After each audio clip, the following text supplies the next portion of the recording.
ఒకనాడు అస్త్రవిద్యలో తిరుగులేని వీరుడైన అర్జునుడు పుణ్యక్షేత్రాలను సందర్శిస్తూ రామేశ్వరానికి చేరుకుంటాడు.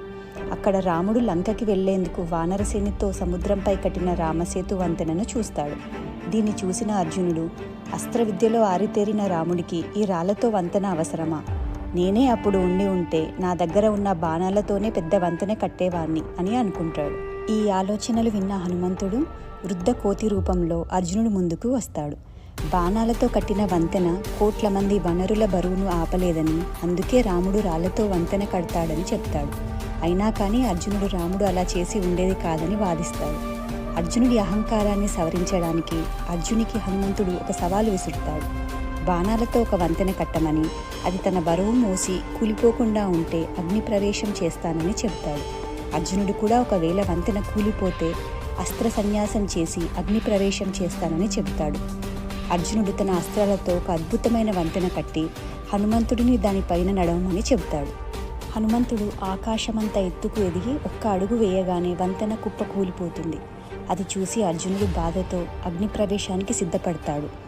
అప్పుడే అక్కడికి ఒక సన్యాసి రూపంలో కృష్ణుడు వస్తాడు. పోటీదారులతో పాటు పోటీ చూసి తీర్పు చెప్పేవారు కూడా ఉండాలని చెప్పి అర్జునుడిని మళ్ళా వంతెన కట్టమని చెప్తాడు.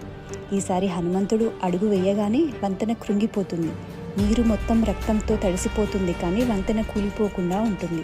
అది చూసి హనుమంతుడు తాను ఓడిపోయానని నిర్ధారించుకొని అగ్ని ప్రవేశం చేయడానికి సిద్ధపడతాడు. అప్పుడు సన్యాసి రూపంలో ఉన్న కృష్ణుడు తన అసలు రూపం దాల్చి మొదటి పోటీలో హనుమంతుడు, రెండవ పోటీలో అర్జునుడు గెలిచినందుకు ఇద్దరూ గెలిచినట్లే అని చెబుతాడు.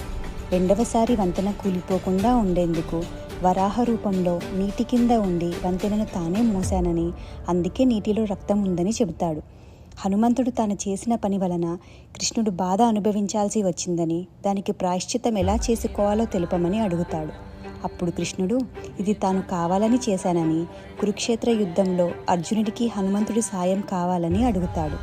అర్జునుడు కూడా తన అహంకారాన్ని మన్నించమని హనుమంతుడిని వేడుకుంటాడు. హనుమంతుడు యుద్ధం జరుగుతున్నంత కాలం అతని రథం పైన రక్షణగా ఉంటానని మాట ఇస్తాడు.